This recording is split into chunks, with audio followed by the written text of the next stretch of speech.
अस्सलाम वालेकुम। देखिए, आज बहुत खुशखबरी का दिन है कि आज दिल्ली वक्फ बोर्ड मरकज़ का जो केस था वो पूरी तरह से जीत गया है। मैं मुबारकबाद देना चाहूँगा संजय घोष जो हमारे वकील थे हाई कोर्ट के अंदर, और वजी शफीक साहब जिन्होंने बहुत मेहनत करके आज मरकज़ का ताला पूरी तरह से खुल गया है।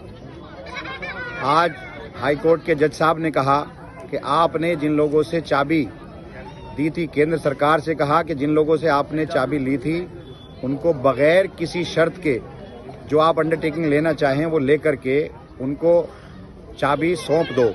उन्होंने कहा कि भाई दिल्ली वक्फ बोर्ड से तो हमने चाबी नहीं ली थी, हमने मौलाना साद से चाबी ली थी। उन्होंने कहा भाई आप मौलाना साद को आप चाबी दे दो, लेकिन बगैर किसी शर्त के आप जो है उनको चाबी दे दो। आज बड़ी खुशी का दिन है।